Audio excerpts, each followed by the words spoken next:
Ferrell Elliott is live and in here right now. Aidan Liquorie is here as well. I'm Eric Balkman. Stick around. Your high-stakes fantasy football hour starts now. Can't stand the pressure. I've seen greater men than neither lesser.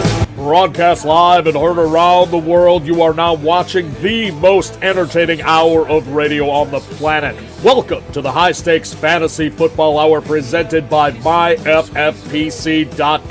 with your hosts Eric Balkman and Ferrell Elliott. The High Stakes Fantasy Football Hour is your home for analysis from the best players in the world. And now, because no one else was available, here are Eric Balkman and Ferrell Elliott. Solace in the scripture.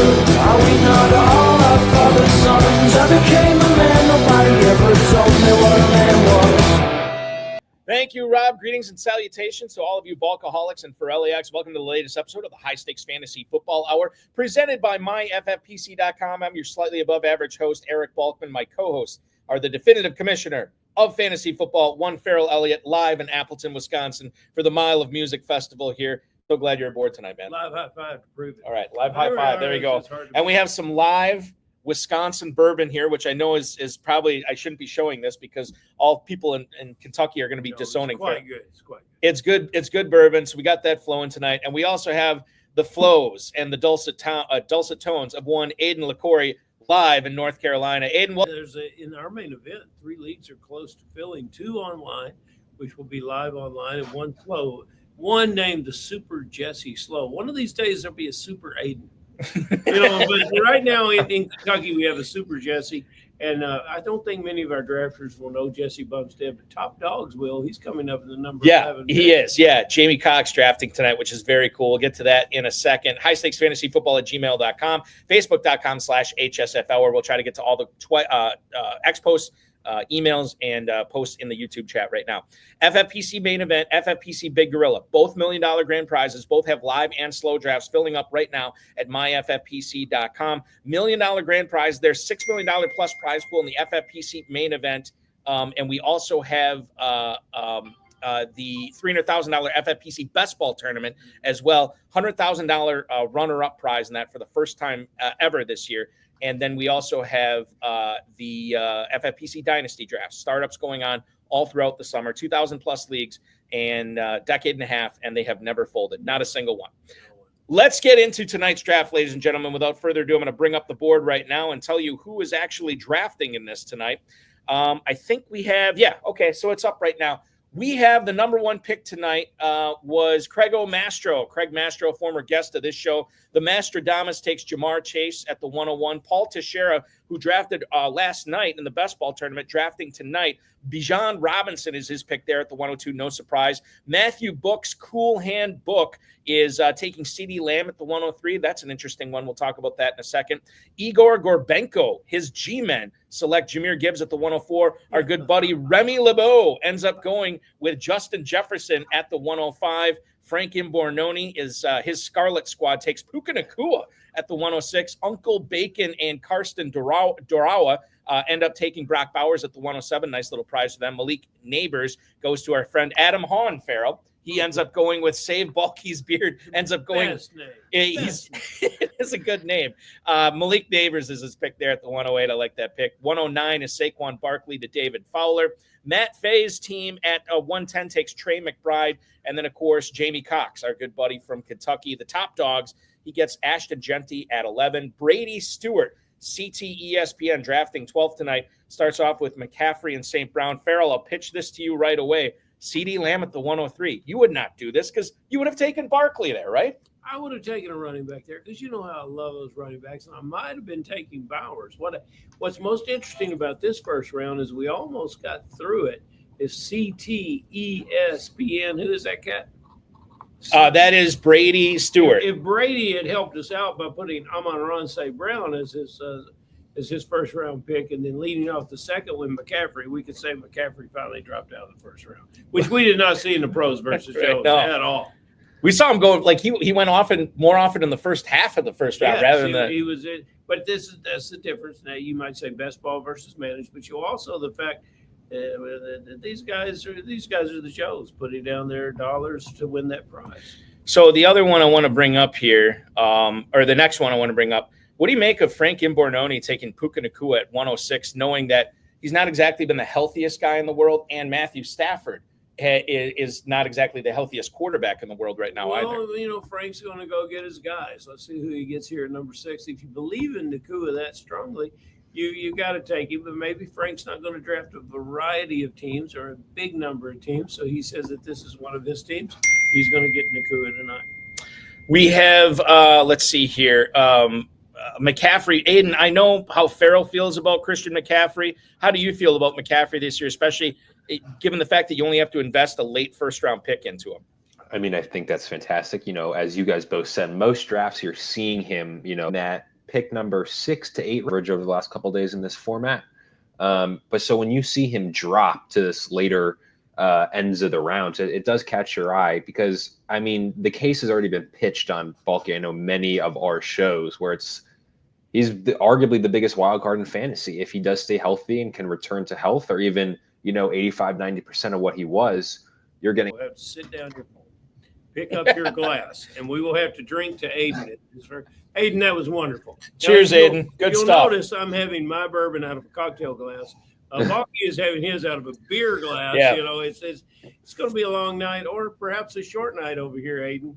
You guys know what I have next to me? I have what whoever wins this league is going to be taking home. Look at this, fellas. Oh, yeah, the Big Gorilla coin. Yeah, the little Big Gorilla. Love that. There we go. That is cool. Hold on. Hold that up, Aidan. I want to. He's gone.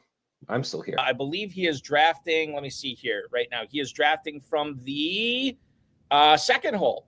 Just took Lad McConkey. Let's bring him on right now. Is this Paul Teixeira that is gracing us tonight? The one and only from Paul the Teixeira, Great White North. Former guest of the show and a guy who has been drafting like a madman this year. You draw the 2 spot tonight. Probably pretty happy to get. Well, now before we you're get into on that, the clock. you're on the clock right now here at the 3:02. Paul, what are you thinking? Well, I wanted Kittle, but he went a touch early. So I'm going to go. I started with Bijan. I'm going to go receiver and receiver again here.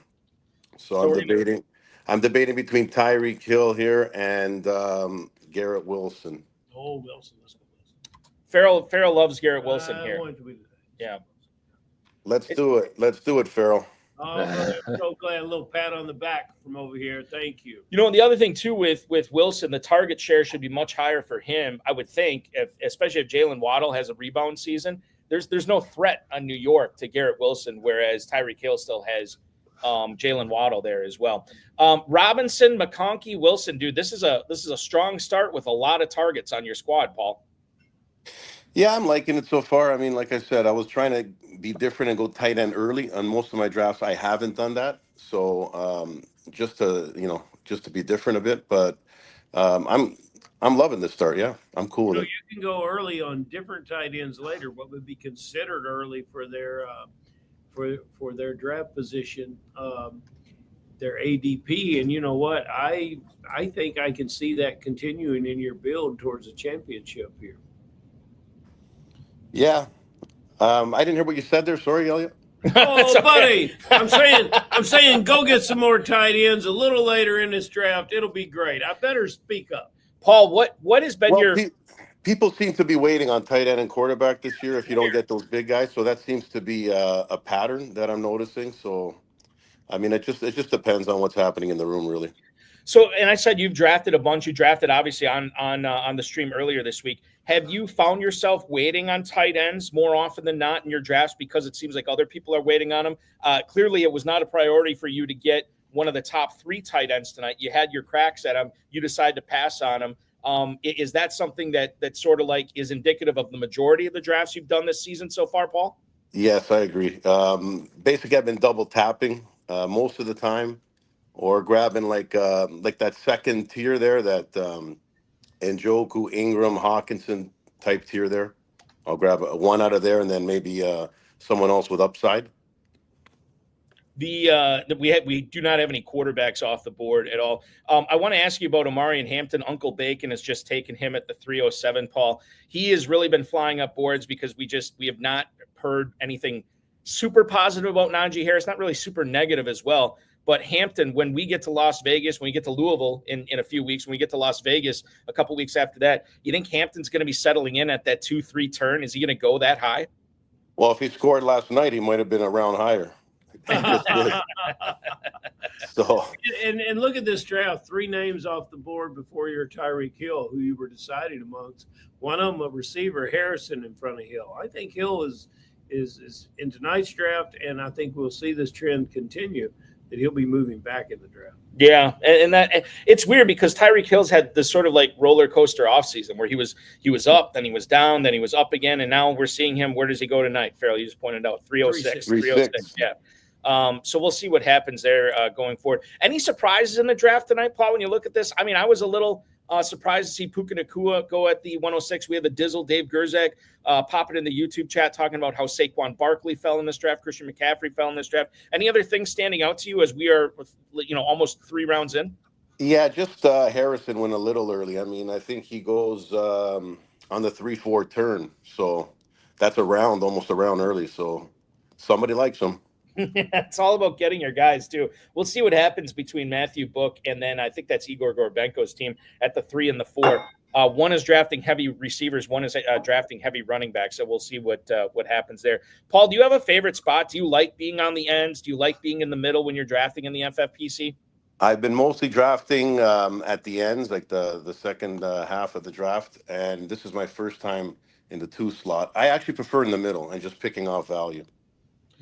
If you would have had the opportunity, if Bijan Robinson would have went 1 tonight, would you have taken Chase at 2?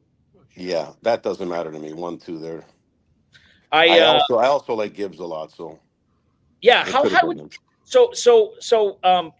between Robinson and Gibbs, you obviously like Gibbs better, but this is another player that I think is interesting this year because you have David Montgomery coming back healthy, but you have a new offensive coordinator. I think the 2 guys I trust in that offense.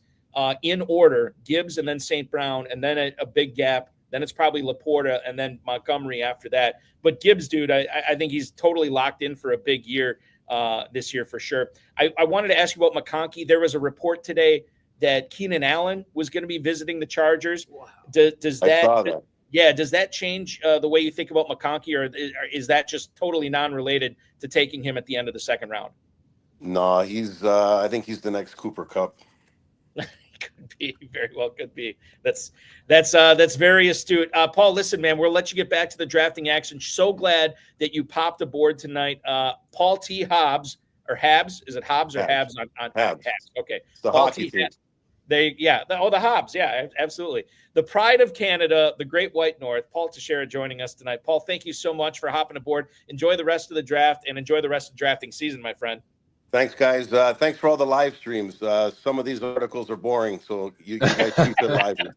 We're all about that action, boss. Glad to have you, man. Thank you, Paul. Thanks, guys. Be good. Let's see it. Paul Teixeira, good guy. Always good to get the Canadian guys on here. Well, too, we love the Canadian. He could have updated the Winnipeg-Toronto score. But you know what? Look at the quarterback run that's now starting with the 4th round. Yep. If we had Jamie Cox here, the question I would ask him would be, Jamie, at 11, did team number 12 get you really, did he get Lamar? Yeah. What's the word? Sniped? You've been sniped. Yeah. I think that Jamie Cox would have gone Lamar Jackson there. Well, and the other thing, Aidan, here, too, we'll talk about this. Team 10 tonight, which is Matt Fay's squad, he had the opportunity to take Jaden Daniels. He had the opportunity to take Josh Allen. He ends up going Joe Burrow, which I get if you have T. Higgins or if you have Jamar Chase. But naked Joe Burrow is an interesting choice here from Matt Fay, Aidan. Yeah, round early too. We actually talked about this with the sports gambling podcast guys. Is really obviously stacking is less important when you are in a managed league comparatively to best ball. However, if you make the championship sprint comes weeks 15 through 17 and you're a Joe Burrow team, you'll be starting Joe Burrow those weeks. And more than likely, the other Joe Burrow teams you're facing are going to have Jamar Chase, T. Higgins, maybe Chase Brown. So yeah, you can sprinkle it later. It just makes it much harder. Can't help but wonder, was, Team 10 looking at this and seeing T. Higgins right behind them and trying to, play a little, gamemanship within the league. They like Burrow maybe equally to Daniels and Allen and was trying to prevent a stack. But you got to be thinking, beyond just your league. So pushing Burrow a round up over a guy like Josh Allen, who I think, is way easier to win with naked Josh Allen because of the lack of elite weapons in the receiving core, is not the right move out of the 10th spot. And we also heard, I mentioned this to Ferrell before the show too, Khalil Shakir getting nicked up in practice today. I don't think I have not seen reporting on that for the extent of that injury at all. So that's something to keep in mind as well as we move forward here. Nicked up is exactly. Yeah, nicked up. That's all we want. We don't. Nicked up. Yeah, it's all about precautionary measures. Hopefully that teams are taking right now. We don't want any kind of, I don't even want to say it, but hopefully Khalil Shakir is going to be okay. Yeah, get in there, Shakir. What we want to do is get to our next guest, ladies and gentlemen, a guest that Ferrell knows very well, a guest that I know very well, drafted against this guy many a time, and I don't think I've ever won a league that he has been drafting in. So tonight, we welcome him aboard live from the 11 spot, the pride of Kentucky now, besides Ferrell Elliott, Mr. Jamie Cox. Jamie, welcome in. There he is. Hold on, Jamie, you're muted. Got to unmute, brother. Hold on, maybe I can unmute him. Hey guys. Yeah, there we go. There we go. All right. Good job. Jamie, welcome aboard. How's the team looking through 4 rounds? I was really hoping T. Higgins would come around, but and Ferrell, you're wrong. I was not going to take a quarterback there. Not going to Lamar. Not Lamar. No, not Lamar. We might do a little stacking later. So Ooh, spicy. The Genty pick, Jamie, he has been falling.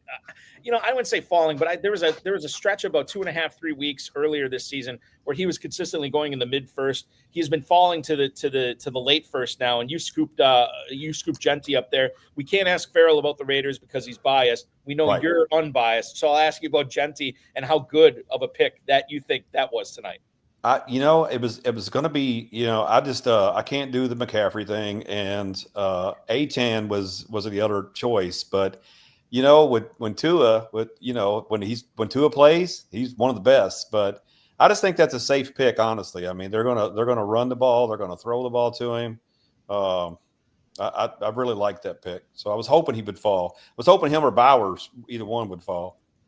The other receivers that you've added here, Collins, Adams, Sutton. I know Adams is not the number one in Los Angeles, but all the other 2 guys are the number ones for their teams. That's a lot of targets here too, Jamie. I don't know if you're in Kentucky mode or whatever, but you're stacking up these stud volume target guys at wide receiver here. Was that sort of the idea that you thought you were going to go this way when you found out you had the 11 spot? Yeah, kind of going hero running back. Kind of go get a running back early and then fill up some receiver spots. And I think 6 through 7, 8, 9, 10, you could probably get more value at running back than you can at receiver.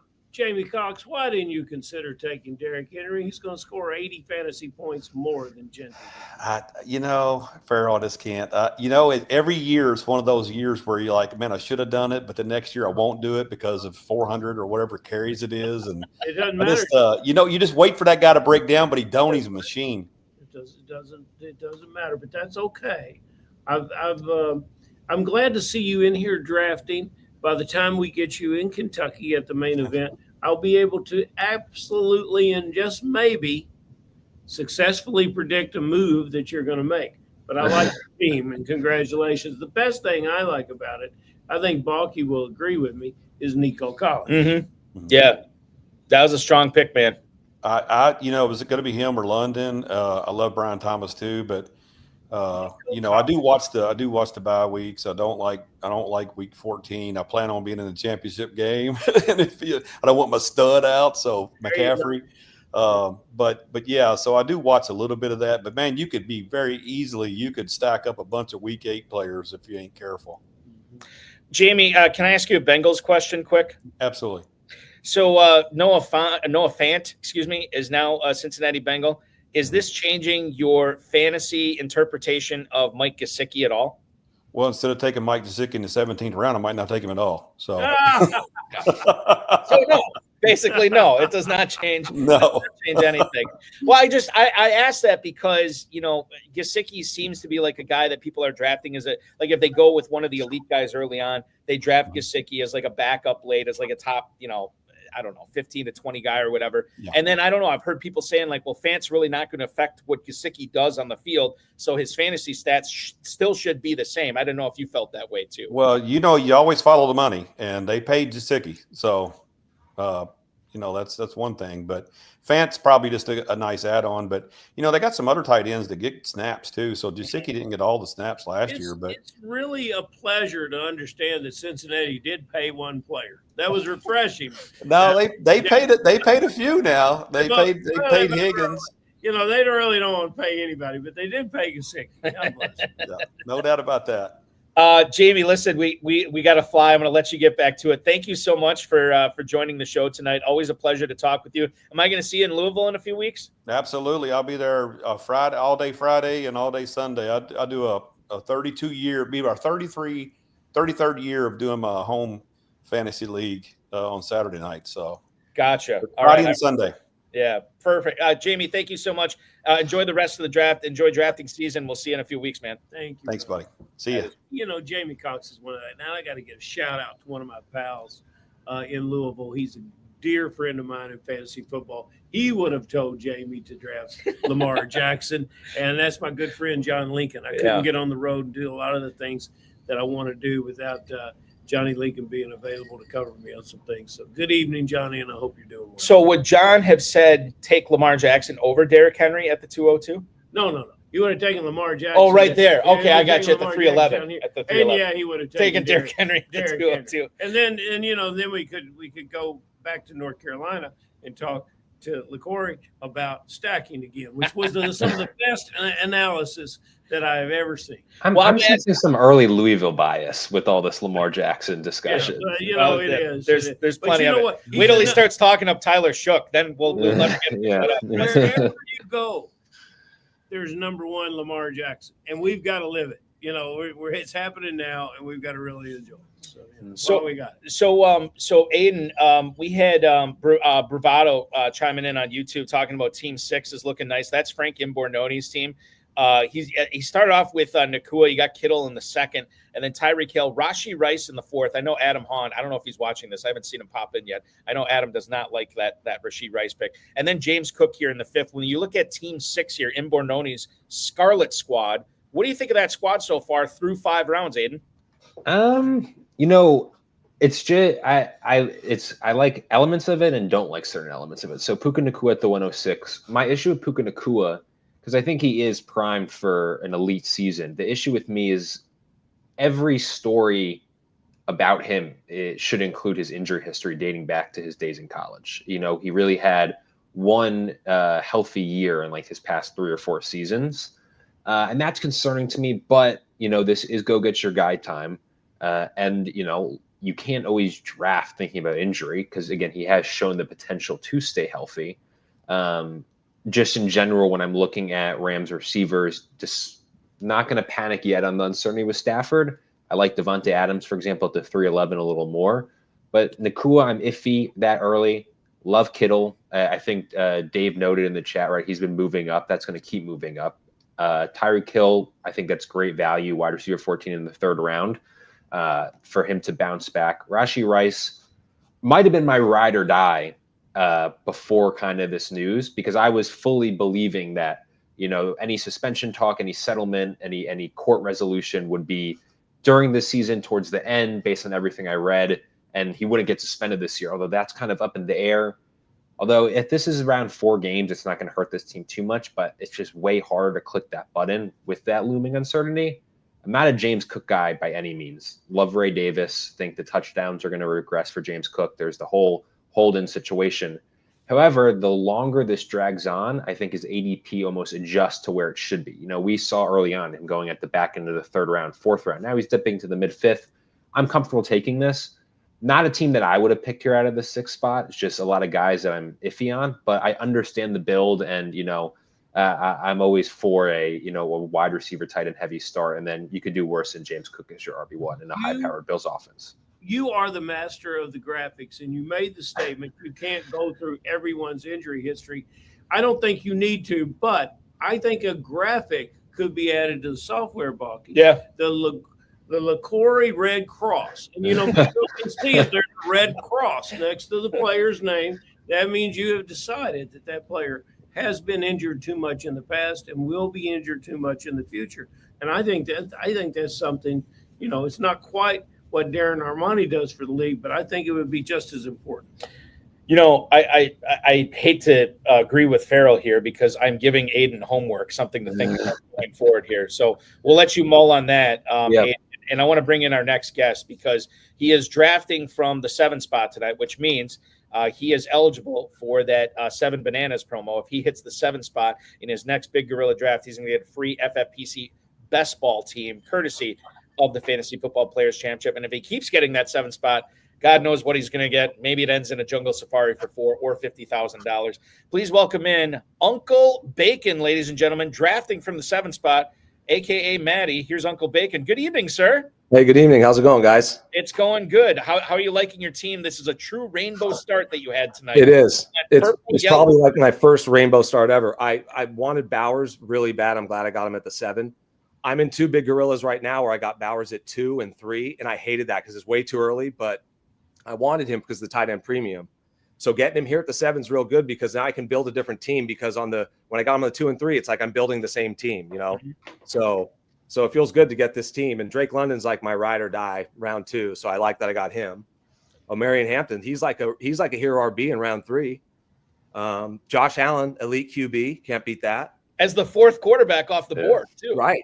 Travis Hunter. I mean, I think Travis Hunter, dude, I'm real slappy on him this year. He's like my most exposure out of anybody, and I just think he's going to kill it. So I'm so happy I got him right here. So that was a question that we got on YouTube, Uncle Bacon. We had Bravado asking why you wanted to go with Travis Hunter over Calvin Ridley. He also seconded that with Travis Hunter over George Pickens. You could add any one of the 3. You already mentioned that Hunter is your top, that you have him owned everywhere right now. So clearly you like him over these guys. Can you tell us a little bit about why Hunter is still going to explode despite him being a rookie, despite him playing defense, and despite him being on the same field as Brian Thomas Jr. as well? I'm just, like I said, I'm slappy about it. I just believe that he's going to be, I think that Pickens is a guy that has an attitude. I don't know if he's going to be as good as they say he's going to be. He's on a new team. Dak's always injured. I just don't believe in Dak. I don't think Dak's going to last 17 weeks. So let's see what happens with that. So I just don't believe in that. And then what was that?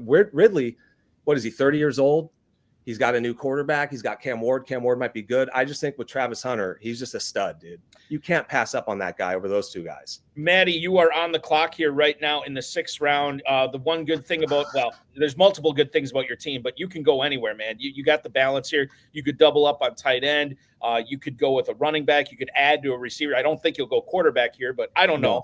Anything's possible. What are you thinking here for the 606? Well, all of my teams, I'm always light on running back. Always. I'm always like, I got like one hero and that's it. So I think I'm going to go with DeAndre Swift here. But I got to get lucky and hope that who knows what's going to happen with him on this team. So that's kind of scary, but I'm picking him, dude. So DeAndre Swift is the pick for Uncle Bacon here. Hampton and Swift now in the backfield. And I think that's an interesting pick, Maddie, because you have to take your chances. You have to make your bets on certain players, not only to win your league, but to try to win this $1 million grand prize. You got to hit on some big players. And if you hit on Swift, this could be a huge deal. It's scary though, dude, because I know people talk about how Ben Johnson had him on the Lions and it wasn't him that got rid of him, but we'll see, man. They drafted him a young guy. I don't know how good he's going to be. He could break out in preseason. So Swift is one of those picks where it's like, man, I look at that. That's like my least favorite pick by far. Obviously it's my last pick. I love the Swift pick. You do? Well, if it's your least favorite pick, then what upside do you see there that you're like, okay, I got to take him at this spot? Because I got to take the risk. Like, what if he's like a baby Jahmyr Gibbs to with Ben Johnson over there? I'll take that because over all the other running backs that were available, I'm just really not, man, running backs, I'm just not into them. But I'm always feeling that. I always think running backs are going to get injured. You just never know, dude. I don't know. I always think keep drafting them then. Okay, you better keep drafting them. With the attitude you have, you're going to need more, sir. I know. That's true. But this is a perfect spot for me to turn it over. As musical duties call tonight, I must hit the road. But I'm leaving it in great hands. Well, it was good to meet you. It was pleasure's all mine, sir. You're a legend in this league. And I tell you what, you're on your way towards a championship. And I wouldn't leave here if I couldn't leave it in the hands of such a fantastic young man as the Liquorie profile over here. And I will be saying so long to my dear friend Bob. All right, man. I'm going to take this Yeah, with me. please. just in case. Absolutely. And, Absolutely. Nice. I wish There you go. everybody a great evening, and we'll see you next Friday. All right. That's Ferrell Elliott, ladies and gentlemen. Now, you know where you're going, right? You know your way I'm out? on the way. Okay. All right. Perfect. Ferrell knows where he's going, and we will see him again soon. First time ever, Ferrell and I have done a video show together, which is always fun. Anytime we can make that Uncle happen. Bacon, are you an Angels fan? I am, yeah. I was. Sorry, Prayers, I brother. was. Prayers. No, I was, dude. I grew up in Southern California, so I'm a Dodger Angel fan. I went to Dodgers games as a kid, Angel games, but more Dodgers than Angels. But then I went to a lot of Angels games when they had Mike Scioscia as the manager, and then they got Mike Trout. Dude, they never even won a playoff game. And their owner, Artie Moreno, he just doesn't care about winning, bro. He cares about making money. And that's all good and getting butts in seats. But the Dodgers are all about winning. So it's all about the Dodgers right now.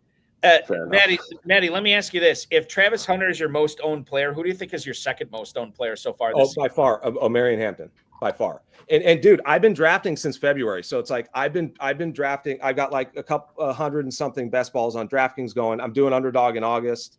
And I got like 34 redraft teams. I started in February, and I'm all about Hunter. I'm all about Hampton, and then the draft capital only helps more, dude. I mean, the second they get, Still drafting Hampton as his ADP's been moving up because he was going at the 5th round in March, April. Right. But see, I wasn't getting him that much then.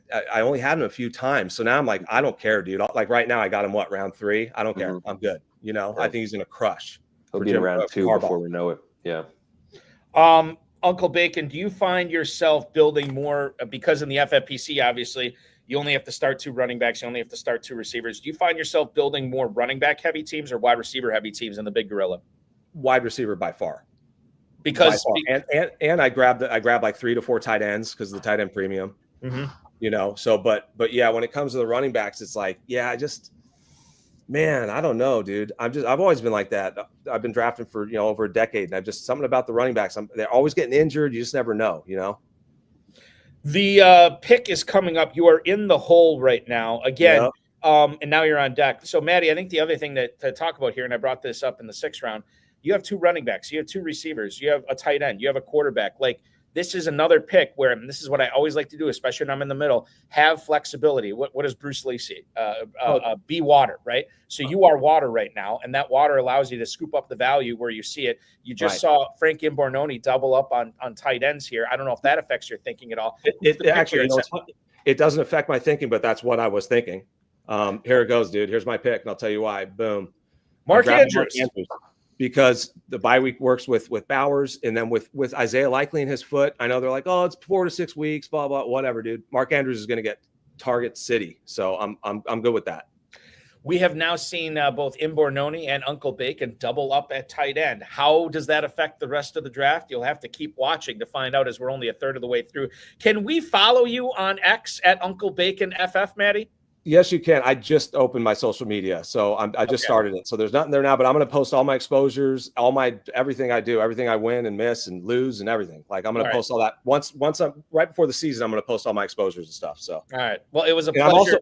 I'm also in the next. I signed up to the Big Gorilla Draft on August 13th, so I'll probably see you there too. Oh, there you go. Absolutely. Yeah. There we go. Uncle Bacon, ladies and gentlemen, making his debut on the High Stakes Fantasy Football Hour tonight. Thanks so much, dude. Really appreciate it. Enjoy the rest of the draft. Enjoy the rest of the drafting season, and we'll see you soon. Thanks, guys. Absolutely. Maddie, hopping aboard. Uncle Bacon, good stuff from him tonight as we are powering through the 7th round here. The tight end round, Aidan. Hawkinson, Engram, Njoku, and Andrews all going off the board here, too. And I always like to point this out. It used to be back in the day, that once one team doubled up on tight end, I think we saw some fireworks. I don't think it's been that anymore, but once we see a second team double up, and the fact that we're seeing 2 tight ends here by 2 different teams already in the 7th round, I think things could get pretty interesting on the ends here for teams 1 through 3, teams 10 through 12 to see what they do and how they react to this.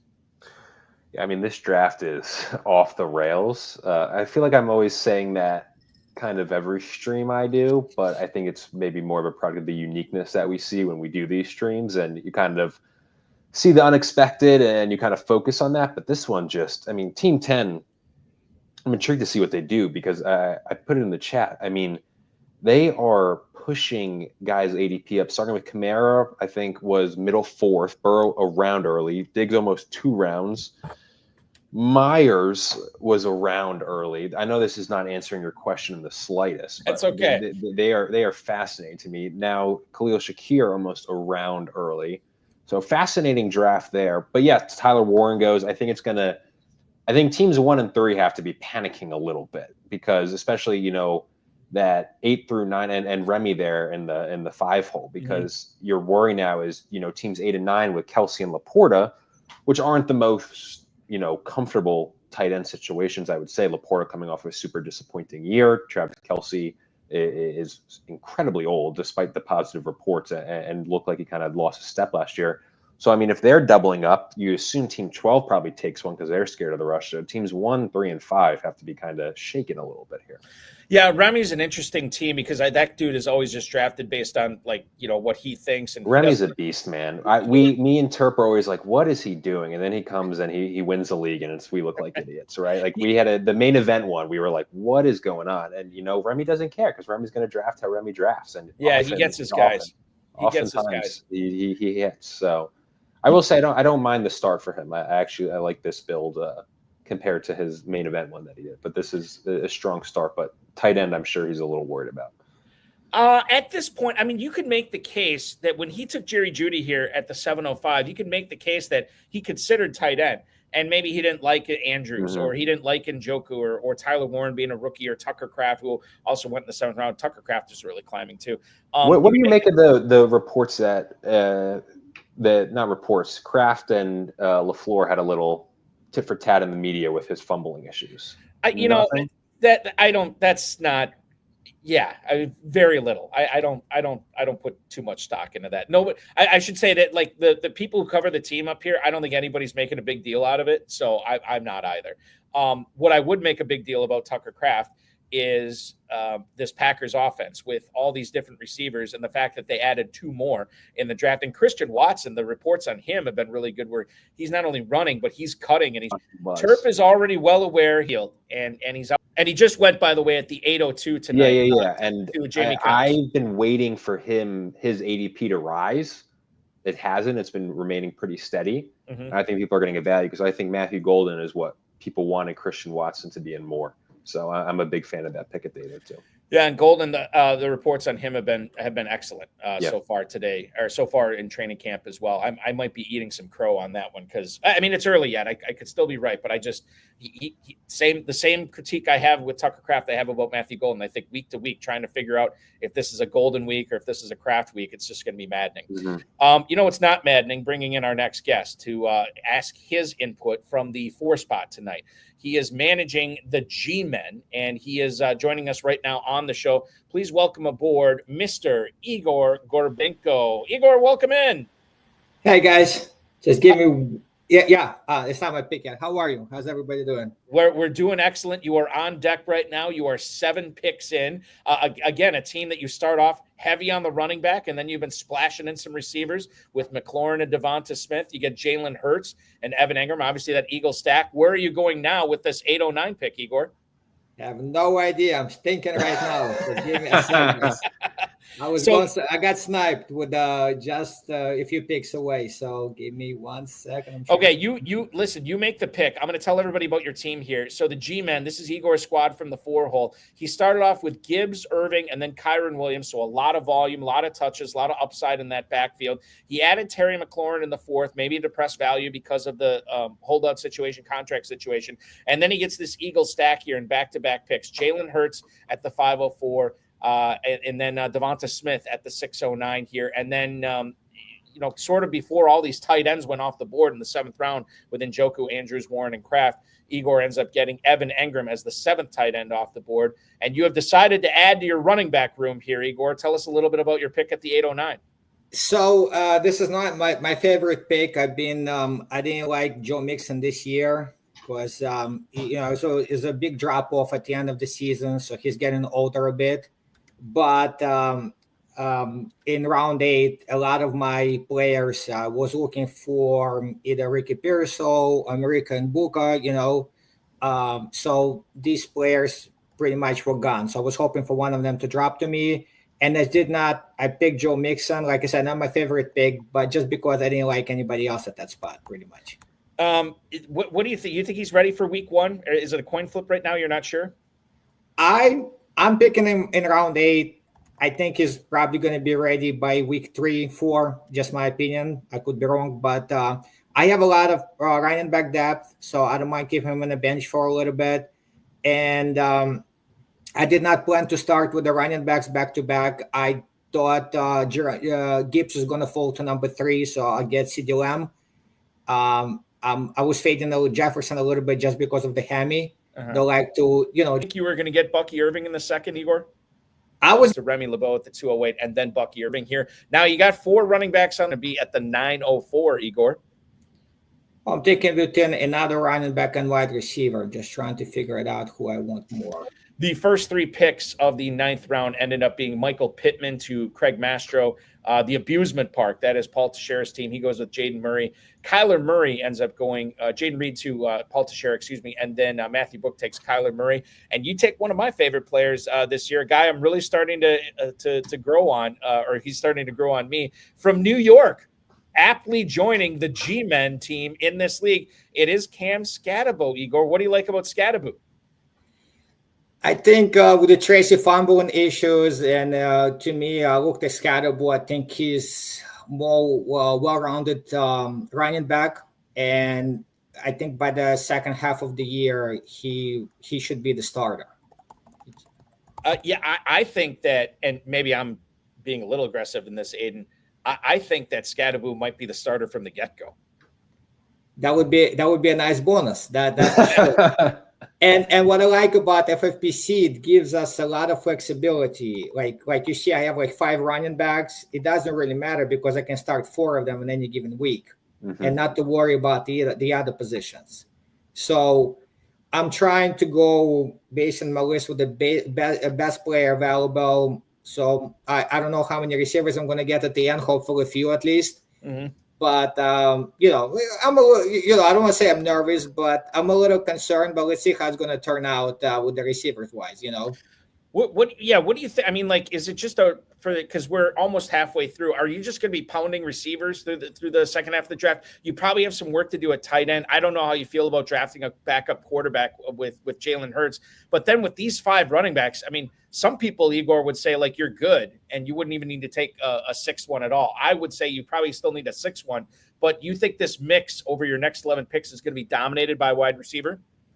Honestly, no clue. I'm going to continue going what I'm doing. Right. Best player available. If all the wide receivers I want taken, I'm going to go a different route. I'm going to go tight end or, a wide receiver. And quarterback, I'm probably going to be fading unless I'm going to get the very good value on a quarterback. So I feel like we have a lot of wide receivers. Even you can pick some guys up after round 16 at this point. There is so many wide receivers out there.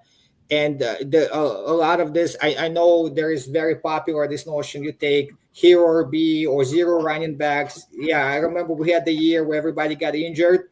But I think the workhorse running backs, help win the league. I've been doing FFPC for at least 10 years now. I think this is the first time I'm talking to you guys. It's nice meeting you, by the way. So I'm excited about, and I love this league because I looked at the owners. It was like everybody has like a star over there. So this is going to be very, very competitive league. And I'm looking at the picks. I'd say very unorthodox. Everybody's going about it. Some players, like somebody mentioned, go up the board a lot. Some players drop. So it's very interesting because every year I look at the draft and I was like, well, I look at round 4, round 5, and there was no players that actually popped at that. But round 6 and 7, everybody was going crazy. So I guess when somebody reaches, I'm not surprised anymore because there could be better players than the previous rounds at this point. It's interesting, and for a guy, I mean, listen, like been playing with FFPC 10 plus years. Number one, thank you for the support, Dave Gerzak, FFPC co-founder, giving you a shout out. Very cool that you popped in. That we appreciate you for sure. Listen, I the last question I want to leave you with here. Dylan Sampson, there's been some Cleveland Browns chat in the YouTube chat right now. Dylan Sampson goes at the 906. Igor, how have you been handling the Browns running back situation with this kind of nebulous, like Quinshon Judkins isn't signed, he's got this off-field stuff? How do you treat those Browns running backs? And you throw Jerome Ford in this conversation as well.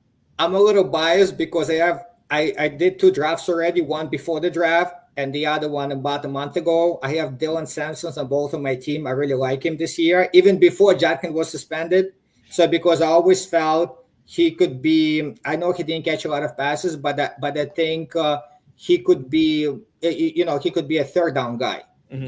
He's very fast and shifty, and now his value is definitely going up. So I don't know what's going to happen to Judkins. He might have a value. Hopefully it's going to be all resolved. I hope he's not going to miss the season. Hopefully, let's see what's going to happen. I don't want to speculate on that.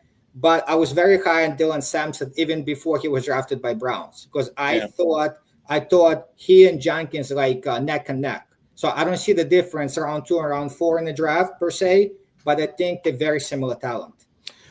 Speaking of similar talent, Igor Gorbenko, similar talent to maybe $1 million winner this year, $1 million winner in previous years for sure. Igor, thank you so much for popping aboard tonight. We really appreciate your support of the FFPC over the last decade. Enjoy the remainder of this draft tonight. Enjoy the rest of the drafting season. Hopefully we'll get a chance to talk to you again real soon.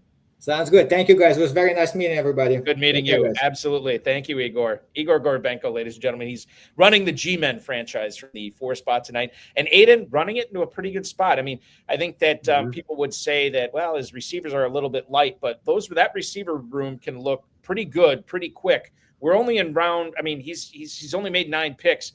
And certainly I know in best ball, it's maybe easier to improve your receiver room because you don't have to decide when you're starting these guys. But even in this, there's some good value here in the mid rounds. I know a lot of people like to draft running back in these rounds. And obviously you look at the board right now, you're seeing a ton of green from rounds 8 through 10. There's some good receiver values here available for G-Men that he can really take this team to the next level.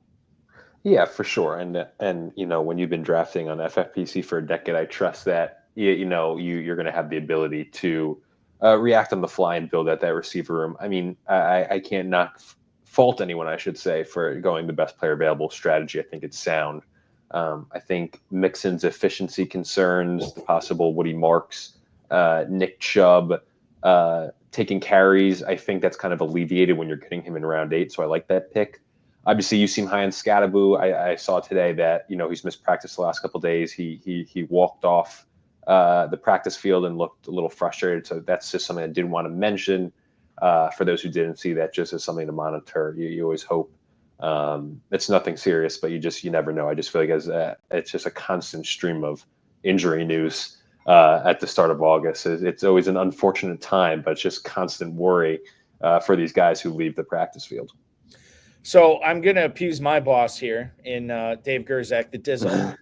Because he's switched to the caps lock for his latest post on YouTube here. Can someone talk about James Cook at 506? For the love of God. Well, for the love of God is we're going to bring it to you right now. 312 is according to fantasymojo.com where he goes in the Big Gorilla Tournament over the last 3 days. Anytime we are citing ADP on this show, we always give credit to Fantasy Mojo. Darren Armani, who put together the Pros versus Joes challenge for the umpteenth year in a row. If you are playing in the FFPC, highly recommend you get a subscription to fantasymojo.com. It's infinitely helpful for you. James Cook, the latest he has gone, Aidan, the latest he's gone over the last 3 days in a Big Gorilla was the 404.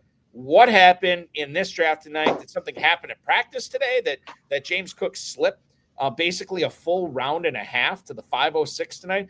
Pretty crazy. And certainly Frankie Bornoni is maniacally wringing his hands together and cackling to get James Cook there. I mean, bulky. This draft has Hunter Henry in the 8th round. The earliest Hunter Henry's gone was the 11th round. He's 13th round on average. I'm not questioning anything. You're also asking someone who's not a James Cook fan. I don't even know if he's the best running back on that roster. That's me being biased as a Kentucky fan, but also just I'm not a James Cook believer. As I kind of said earlier, I believe a strong touchdown regression is coming. This is a guy who didn't score touchdowns, was known for not scoring touchdowns. All of a sudden, he jumps up to 18 total last year. That's coming back down. You have the whole Holden situation. We'll see. Obviously, he's more than likely going to play, but, is missed time in camp. We know that is not conducive to fast starts. So I'm not a believer in Cook. I'm surprised his ADP hasn't fallen further.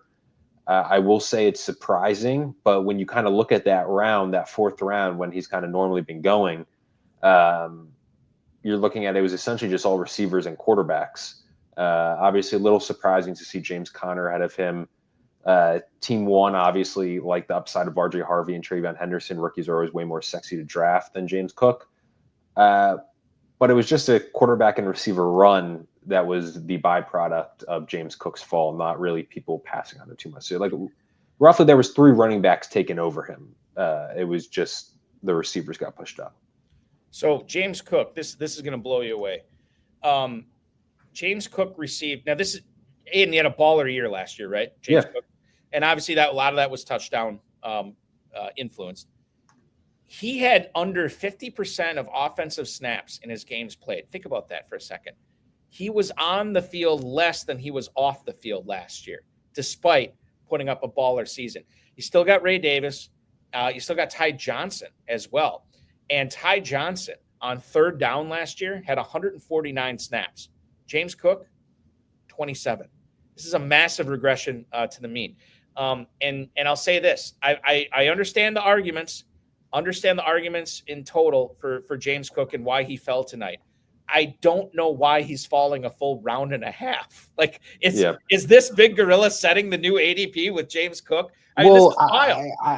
I think you have to take it in a vacuum, though, because he's been going as RB16. He falls to RB20. I think his fall was more of a factor of people getting caught up at the start with the quarterbacks. And then it was just people were hammering receivers. So I don't know how much of the reflection is on Cook. I mean, clearly there is to a degree when you have Henderson, Harvey, Conner going before him. But I think you have to kind of look at it within the draft itself and kind of see what was going on. But I mean, as Dave pointed out in the chat, even not as a big James Cook fan, I mean, you're doing that every time there at the 506, because you have now a very different team than most, because you're getting almost a round of full value on James Cook. You know what's funny too is, and Frank Imbornoni, who took him at the 506, I wonder if he considered him at the 407 where he took Rashee Rice, because he did not have a running back on his squad yet. And then when Cook came back to him at the 506, it's like, that's when you go on the internet, you Google James Cook and make sure he's number one, still alive, number two, still healthy, and then you make the pick. So yeah, wild stuff there tonight for James Cook falling all the way to the 506 tonight. We had Paul Teixeira on earlier, and I can't remember who said it in the chat, Aidan, but there were some people talking positively about his team, liking his build. Obviously, he went hero RB here with Bijan Robinson at the 102. Pounded it with McConkey, Wilson. He made that pick live on the air. Worthy, and then Whiskey Bill, Jamison Williams here in the 5th round. And then he's added. I mean, he's just kind of jumping around here. He's added to the running back room. He brought another receiver in tow with Jaden Reed at the 902. Hawkinson is his tight end in the 7th round, which I think is good value. I'd have to mojo that up to make sure I'm speaking correctly on that. And then Justin Fields as his number 1 quarterback here in the 11th, as we have now begun the second half of the draft. This is a good squad. What do you make of this build here for Paul Teixeira drafting from the 2-hole? Yeah, I mean, I think this is one of my favorite drafts in this league so far. Obviously, we kind of talked about Bijan and Ladd is a great start. You have Wilson stacked with Fields. And on top of that, I think Fields as a standalone value is great because of that rushing floor. I mean, he's just got to stay healthy. But we've seen, even though he is not even close to an average NFL passer from a fantasy player, he's arguably elite because he rushes the ball so much. You know, David Montgomery, if you're going to go hero running back, is a great second running back to have. Not only that, his receivers, obviously I mentioned Ladd and Wilson, but Worthy and Jamo are both huge upside plays. Could burn you some weeks, but their huge weeks could single-handedly win you matchups. Dobbins, I actually really do like, as much as I like Harvey. If Dobbins is not going to stay healthy, unfortunately, that's just his MO. But for the weeks he does, shocked me looking great last year. Yeah. And Sean Payton, I think, can utilize multiple running backs, and especially as Harvey acclimates to the NFL, who knows where his blocking is going to be. I think Dobbins is a good value. Don't love Javonte Williams. Don't love anything in that Cowboys running back room, but you could do worse than possibly having an RB1 on what has notoriously been a good rushing team. And honestly, I'm intrigued to hear what your thoughts are on Jayden Reed. I hyped up Matthew Golden. We thought the Reed breakout was coming after week 1 last year, but then how much of his struggles and inconsistencies in your mind was that high ankle sprain, which we know saps players, and maybe are we due for a post-type sleeper year? Or is this a guy who's just going to be inconsistent and maybe not achieve the hype that he was bestowed last year? Yeah, a few things on Jayden Reed. Number one, wasn't it a shoulder injury late last season? I thought it was a shoulder rather than no. He had a high ankle okay. or early week 3, week 2, one of those two that kind of hampered him. Okay, so then he got hurt later on in the season, and I don't think he missed any games. He played through it, and that was a shoulder injury. And the reason I bring this up is because if you look at the snaps and his touches after that shoulder injury, I don't know what happened. It was like week 12, week 13, something like that. Like Matt LaFleur just never used him at that point. Just never. He didn't even give him a chance to run the ball with them. They weren't throwing to him. They weren't doing anything with Jayden Reed. Meanwhile, Wicks is out there a ton, and Dobbs and Watson and everything. So I am of the belief that the shoulder injury for Reed last year just killed him. And I know he said he didn't have surgery on it, but it took him like a month or two to fully recover from that shoulder injury. So number one, I think that was huge. Number two, Drew Rosenhaus, it was his new agent this offseason, fired his current agent, hired Drew Rosenhaus. And then after the Packers end up drafting Matthew Golden and Savion Williams, Drew Rosenhaus meets with Brian Gutekunst, the GM of the Packers. And apparently this was more of a meeting. The way it was played off in the press was that, Rosenhaus is demanding an explanation for his client. Why would you do this to my client? Jayden Reed is your number one receiver. And Jayden Reed explained later that this was more of just like, hey, I'm Jayden's new agent. Just want to get to, know you, talk about Jayden Reed a little bit better. This is not a thing on like the Packers, not believing in Reed. And then the last thing I'll mention on this, Brian Gutekunst said, and you can Google this. I've tried to find the exact quote, but reputable people have said this. Gutekunst said that the draft picks of Golden and Savion Williams do not affect Jayden Reed's status as the number one receiver on this team. So long story short, I know I say I don't draft Packers receivers and tight ends because it could be a week-to-week thing for all of them. If there's one Packers receiver I've been drafting this year, Packers pass catcher, hasn't been Tucker Kraft, it hasn't been Matthew Golden, it hasn't been Dobbs, it's been Jayden Reed. And I wouldn't say I've been drafting him a ton, but I'm a believer in Reed as in my opinion, if there's any trustworthy, consistent receiver on this team this year for Green Bay, it's not any of those other guys. For me, Aidan, it's Jayden Reed. Okay. Yeah, I don't mind the pick, especially in the 9th round, because this is a guy I'm of the belief that with that high ankle, we've seen what that does to players, especially players who rely on speed. And it seems like he was beat up last year, which if you want to say that's a concern, understandable with the way they use him as size. But I think we've seen what he can do. I mean, your 5th receiver as well. I mean, it's just another addition to what's been a really good build. As I said, there's only maybe one pick where I'm like, I think Dave also pointed out in the chat. Dave has been loving this drunk draft and talk about who's dropping because the value is insane. And Hawkinson's another one. As I said, Javonte Williams is maybe the only one I'm like, I don't know, if I would have done that, but you're in the 10th round and the running back groups are what they are. So really good draft from team 2.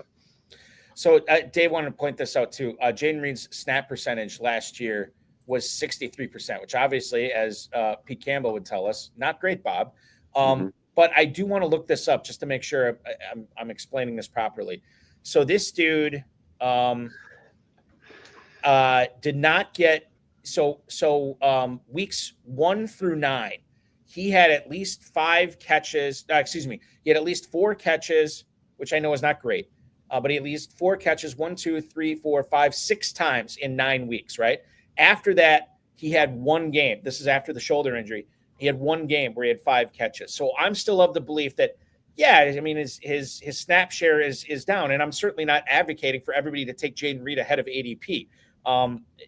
I don't know if he's necessarily going to be on the field a ton more than he was last year. You're drafting him at your own risk. But I will say that I think this shoulder injury, which again took months to recover from, really affected not only him being on the field, but LaFleur kind of protecting him and making sure that he's able to play in the postseason as well. And I think the numbers back that up, that this was just a guy he's rubbing mayonnaise on his shoulder right now. Isaiah Likely goes at the 12:01 tonight to CT ESPN. That's Brady Stewart's squad. We don't know. This is another player that we don't know when he's going to play again. It could be week 1. It might be before week 1. It might be after week 1. And what's kind of muddying the waters a little bit with Likely is his head coach said earlier this offseason, which Grant, I think Ferrell brought this up too.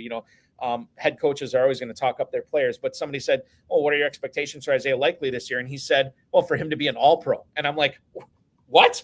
How is he going to be an All-Pro behind Mark Andrews? How is he going to be an All-Pro with Zay Flowers catching passes in front of him? How is he going to be an All-Pro not being an option that's looked at ahead of Rashad Bateman, who they just paid?" So that kind of caught me off guard. Likely, God, where the hell is Scott Hoyt tonight? He's the Isaiah Likely president of the fan club here. And he goes in the 12th round. Is this the right spot in a tight end premium league to be drafting Isaiah Likely? Joe Del Zanero has always said there's no such thing as a bad pick after the 10th round. So I guess if you want to pair him with Tucker Kraft, I would still look at another tight end, Brady, on this squad if I was drafting it. But Likely, is that the right spot for him to go, given that we just don't know what's going on with that leg injury right now? Yeah, you could even take him a little earlier, and I wouldn't knock it at all. Here's why. I think Mark Andrews, regardless of how serious the rumors were, where there's smoke, there's fire. And there was rumors, right, that Mark Andrews was possibly on the trade block, cap purposes. Mark Andrews obviously struggled last year. He's getting older. They love Likely. We saw what Likely can do week 1. Obviously, that led to some crazy draft boards in Vegas, as you and me saw.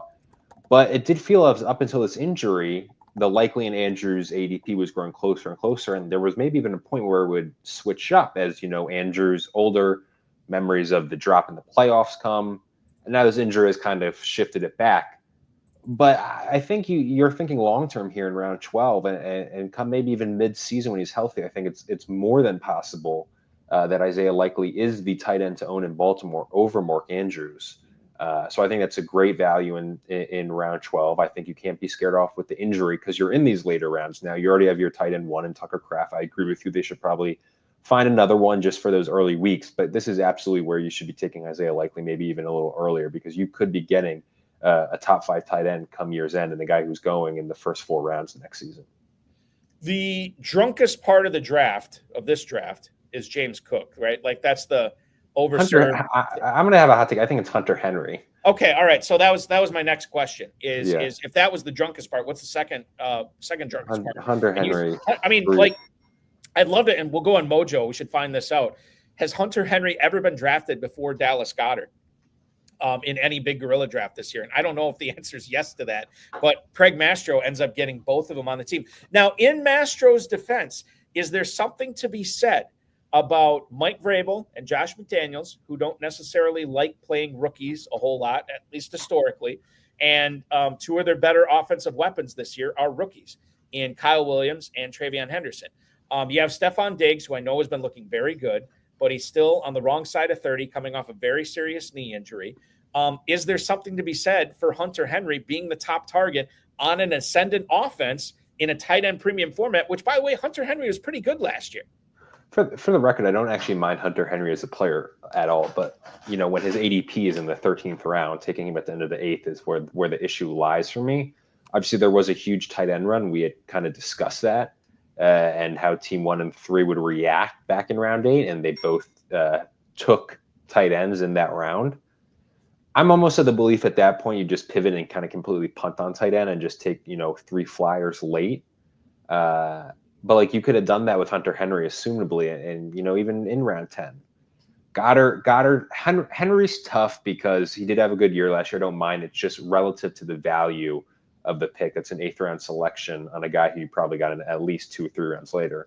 Dallas Goedert's really tough for me to manage because of how many mouths are to feed in Philadelphia between Saquon, Devontae Smith, AJ Brown, and there's going to be games, right, where they're just running the ball and Goedert's not, involved in the passing game that much because of limited pass shares, and those shares are going to AJ Brown, Devontae Smith.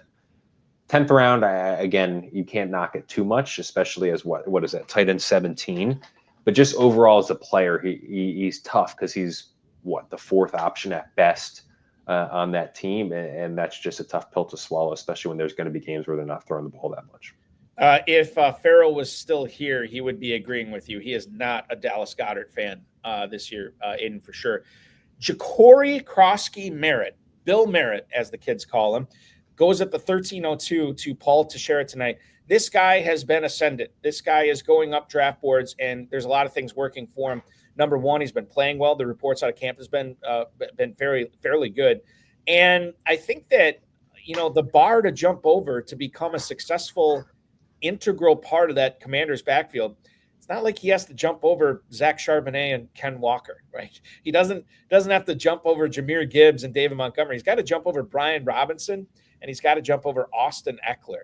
Krosky Merritt, I think this guy continues to rise up. He's going to get run in preseason, and if he shows up there, even if he's going against third and fourth string defenders, he's still going to rise. Where do you stand on Ja'Cory Krosky Merritt this year? Because this is a guy I've been doing some FOMO picks with him. Like, I feel like I should be getting him more. I don't want to miss out on a player like this. Yeah, so seeing drafts like this always make me feel better because this is now the third straight show that I've been on where I'm bringing this up. But me and Jake Vanetti, who's works with us here at FFPC, we represented the company, the Sirius XM Experts Fantasy Draft, Best Ball League, 17 teams. This was 2 weeks ago, and we got JCM in round 18. Horrible running back room, Balky, by the way. We went hero running back with Genti. Justice Hill's our current RB2, so that's where it's at. But JCM in round 18 maybe could patch things up if he emerges. Brian Robinson feels just like a guy who he's not a sexy pick, and he'll get it done, but he's just going to have so many weeks of completely inefficient games where he doesn't get in the end zone, and it's just a complete bust. Eckler's going to have his moments too. It just feels kind of like a backfield where every guy's going to have their moments, and it might be a little tough to sort through. But in terms of value, if I'm looking, where'd Brian Robinson go in this draft? He went in round. Geez, am I completely blanking on? Ninth round, 905. There we go. Like Brian Robinson, 905, and help me out on Austin Eckler because it's 11:11 at night here on the East Coast. Austin Eckler was 11:08 tonight, Aidan. All right, so relative to that, honestly, if I'm looking through it, it probably actually is Eckler at the 11:08, but closely followed by JCM at the 13:02. I'm completely staying away from Brian Robinson. Not at all comparable players by any means, but by the same rationale where every year, Derrick Henry, I think Jamie Cox was talking about every year. I'm like, this is the year he, goes down a cliff. At a much, much, much lesser level, the complete Walmart version of that is Brian Robinson the last couple of years, right? It's always since his rookie year ended. I'm just like, nah, they're going to go away from him, and they never fully do. They always hint at it, and then they come back to him. But this year, I'm making on a Brian Robinson fall off due to those underlying inefficient numbers. And yeah, I'm buying JCM. He's going to continue to rise. I do wonder if there gets to a point though where it becomes a little too much. Yeah. It's getting there, even as a JCM guy, and that's largely because of Sean Green, who, and every single one of me in Terps live draft coverages is there in the chat. I want to give him a little shout out, hyping up JCM. It's crazy, since March. But I also go back to one thing. This is real quick. I know I'm rambling a bit, but this year's running back rookie class was so deep. People can get, and FFPC players are well aware. They know this, but to the general public, right, fantasy playing public, they see a 6th-round pick, and that guy's a day 3 pick. A lot of these guys would have been day 2 picks in pretty much any other running back class. They just got pushed down because of just how inordinately deep this class was. So I'm not also looking at some of these guys as 5th-round pick, 6th-round pick, because I don't think it matters as much as pretty much every other year due to that deep draft class. So yeah, long story short, in on JCM, but I'm wondering at what point that price will be too high. I don't know what it is yet, but I'll know when I see it. The thing I want to say here about the Dizzle's last post here, Ja'Cory Krosky Merritt over Tyler Algier and DJ Giddens seems incorrect. Number one, I basically agree with that sentiment. Krosky Merritt, as far as we know, as far as the reports go right now, he's the number 3 running back. It's tough for me to say, hey, I'm going to draft this guy on Washington, who's the number 3 guy, over Tyler Algier, who's an injury away from being the starting running back in Atlanta. pretty much by himself. Now, Giddens, it's a little bit more nebulous there because the reporting, Jared Smola was just talking about this from Draft Sharks the other day. He's like, everybody's talking about, all the beat reporters are focusing on this Anthony Richardson versus Daniel Jones. Like, how about giving us some knowledge on Khalil Herbert versus DJ Giddens, right? Like, who's running with the twos there? Like, we don't even know who the backup is. Is it Giddens or is it Herbert? And I'd like to know that too. I like Giddens to win that. And I think the likelihood of Jonathan Taylor just, again, historically getting hurt and ceding that role for some time comparatively to Bijan is much higher. So I agree with Dave on Giddens over Krosky Merritt. I think you also have to think, though, Tyler Algier is one away, but, it's just tough because now you already have Bijan. So that's a really interesting decision. I'm intrigued here because I was working through a thought where I was about to say you go for the upside with JCM and the possibility in that high-powered offense versus banking on a Bijan. But when you already drafted Bijan at 2 in a managed league, Balky, you're in Paul Teixeira's shoes. Are you taking Tyler Algier here to start the 13th round because then you're guaranteed to have the Falcons RB1, or is that not a philosophy you abide by? Yeah, I have changed my philosophy on this. I'd say probably like 5 or 6 years ago. I always like okay, so there was this time with Arian Foster and Ben Tate, right? Mm-hmm. Where you could Priest Holmes and Larry Johnson was like this too way back in the day where like, yeah, if you want to lock up those guys, that's fine, but that's an expensive backup. You got to hold on to them. Yeah. You got to hold on to them, number one, but then that's you're soaking like 7th or 8th round draft capital into a backup. And so I didn't like the idea of having this really dominant player in the first round or second round or whatever, but then it comes with the caveat of he kind of costs you 2 picks because then you got to soak another pick into his backup. Now, normally, and this is what I would do if I was Paul Teixeira, I'm trying to win that $1 million, and I don't know if the optimal strategy here is to go Robinson in the first, and then Algier is gone now, because Krosky took Krosky Merritt instead. But I think listen, we could quibble about whether Krosky Merritt should have been the pick, but I like grabbing other people's backups, right? Like I want to have my variance increase. I want when in that championship sprint, that 3-week sprint at the end of the year, I want Bijan Robinson healthy, but I also want maybe Corey Krosky Merritt to be a starter at that point. And I was about to say that if Bijan gets hurt, even if you have Algier, you're probably not winning at all. So Bijan's going to stay healthy, and which running back maybe is not only the most high-powered offense, but positive training camp reports and might actually, especially come the championship sprint, could be the RB1 for this team. Hypothetically, if I'm looking at this roster, which I did praise, and I do like the JCM pick in that regard, he very easily he could have taken JCM over Ayuk and then taken Algier or vice versa. I don't think the Ayuk pick was necessary with how loaded his receiving core was. Ayuk coming off a bad year, coming off of multiple torn ligaments in the knee. So even if you're thinking, championship sprint, he's my 6th receiver, maybe he'll do something. I think it's very possible that he could get cut at some point during the year because of how much time he's missing. So maybe that's where you could have slotted in Algier. But no, when you draft Bijan Robinson, you're expecting to stay healthy. You went here a running back. You might as well take a shot on a guy who very well could end up being an exciting rookie RB1 in an exciting Commanders offense. Yeah, and that's how I view it. Like Krosky Merritt, he's probably not going to come through. But I just don't know if the upside of taking Algier, it somehow keeps your team afloat for $1 million. I think you need stuff going your way, and you gotta, it's like the guy who he prays to God every year for 20 years. He said, "God, please help me win the lottery. God, please help me win the lottery." And finally, after 20 years of not winning it, God responds back to him and says, "Hey, help me out. Buy a ticket." Right? Like you got to be able to have yourself having these opportunities for these players to ascend. Krosky Merritt could be cut before the season starts. We don't know. Like as far as fantasy, I remember little Aidan watching a certain 6th round running back tear it up in his rookie year in Washington with Alfred Morris. So maybe history repeats itself. You never know. Yeah, I remember Alfred Morris is another good example too, where he was going.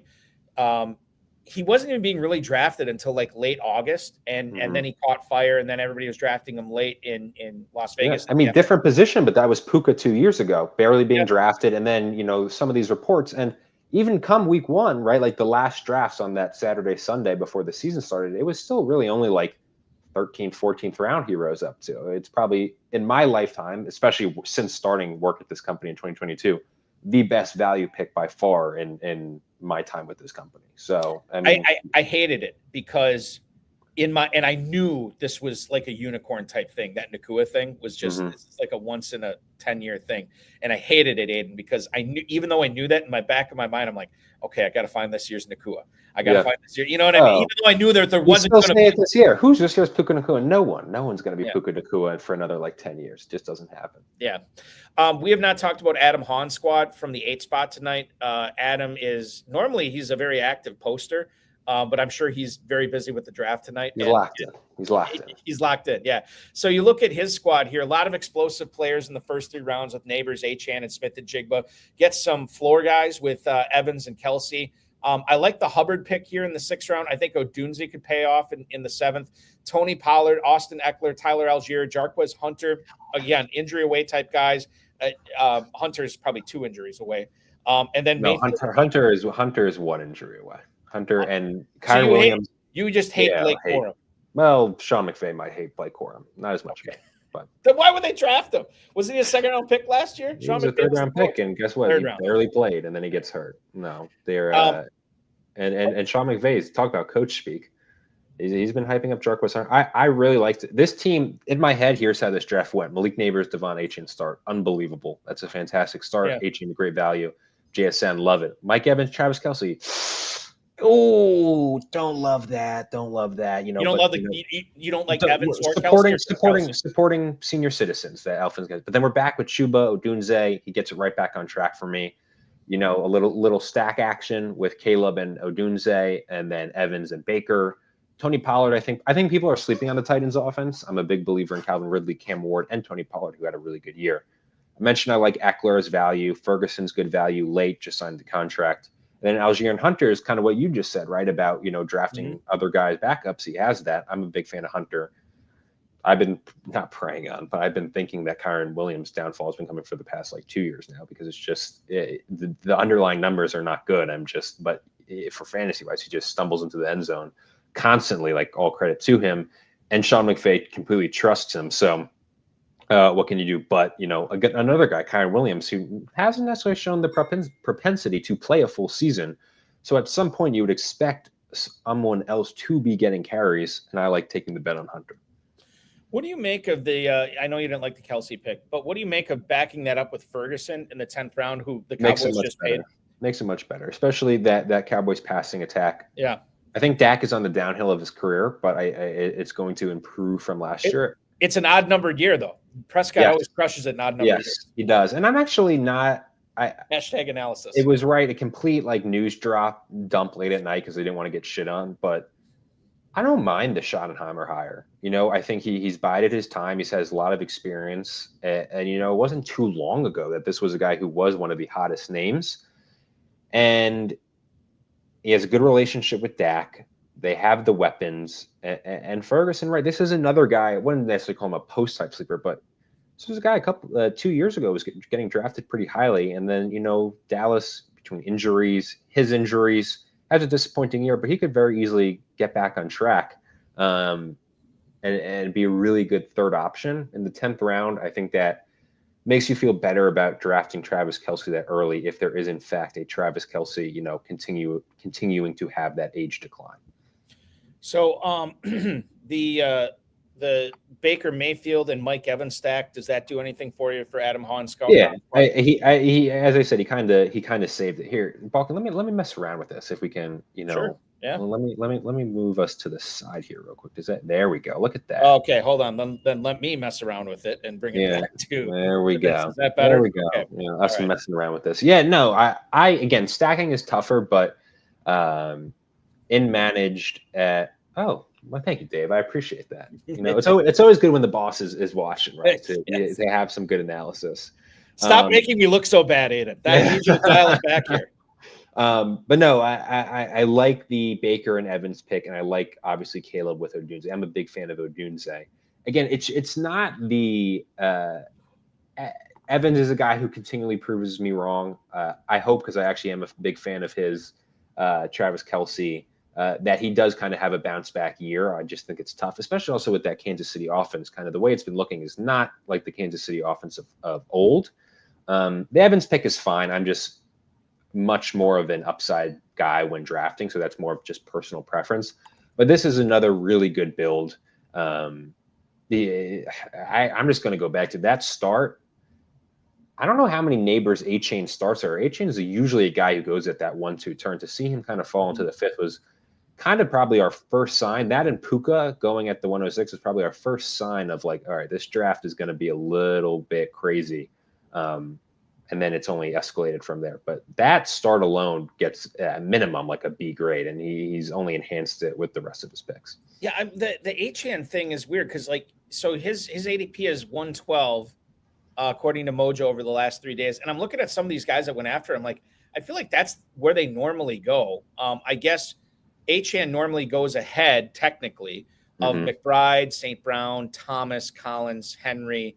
So I guess that knocks him down a little bit, but yeah, I really like the H-Chan pick here. Hey, I wanted to ask you something about, you're a Giants fan, right? Am I remembering that correctly or no? So I don't have an NFL team. I just don't. I started playing fantasy football when I was like 9, and I don't know how I never got into, at the time, the Redskins, now the Commanders. I just, I always kind of casualed with them, but I was just always so fixated on my fantasy team. It just kind of, that's always been what it was. So, yeah, I don't really have a team, which is, honestly, it makes my Sundays immensely more relaxing that, I don't have an NFL team providing me pain, just my fantasy teams. I always say I'm always rooting for whoever the Eagles are playing against. That's my NFL team. Okay, so 2 weeks a year, your NFL team is the Cowboys, which is what I wanted to ask you about. Yes. We talked about their passing game briefly. I wanted to bring up the running game, which I think is far more interesting, if far more unspectacular. In like a morbid kind of way. In a morbid kind of way, yeah, exactly. Jaden Blue tonight goes before Javonte Williams. Jaden Blue off the board at the 10:03, Javonte Williams at the 10:11. Reports are that Miles Sanders has been outplaying Javonte Williams, and Jaden Blue is really starting to draw the praise of the coaching staff there.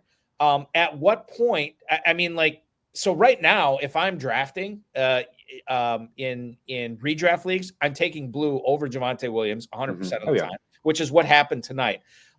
What do you make of Jaden Blue potentially? And like, I don't toss this term around a lot because people say, oh, if you take this guy in round 2 or round 3, he's a league winner. That's not really how it works. But if you get a guy like Jaden Blue in the 10th round and he just goes supernova and he's catching all these passes, and Javonte Williams is dust and Miles Sanders is even dustier, then Jaden Blue could be a league winner here this year. Am I getting too excited about drafting Jaden Blue in the 10th round? Because I don't think I am. I don't think I'm too excited yet. Yeah, it's Jaden Blue or Phil Maffa for free for me. Phil Maffa. That guy does nothing for me, Aidan. Absolutely nothing. For free. I'm not. Yeah, I mean, I don't. I'm just saying, if I'm taking a Dallas running back, it's Phil Maffa in round 20 or it's Jaden Blue. Okay. All right. I'm just also saying, you're a college football fan as well. You have like these memories of these players. Phil Maffa scored 4 touchdowns against me in a bowl game. So like, that's just always in my head that Phil Maffa just destroyed us. I guess. I mean, it's just like, he doesn't athletically do anything for me. He's like running with the 4s, I think, right now. Yeah, no, I'm just saying, I'm taking a chance on a rookie over proven bad NFL players and now bad NFL players. To your point, you can get him super late. The Dizzle saying Phil Maffa equals winner. Maybe my own argument for Jaden Blue, you could apply it to Phil Maffa too. I think it's more likely with Blue. Oh, Blue is the guy to have, but I'm just saying, like, I understand. Phil Maffa is over those two. Yeah, I mean, the cop-out answer is it's probably going to end up being neither of them. Like, I think it's very possible. Like, of all teams, like the likelihood that the current week 1 starting running back not being on that team as of now is the Cowboys. Like, they trade or trade for someone, as unlikely as that is.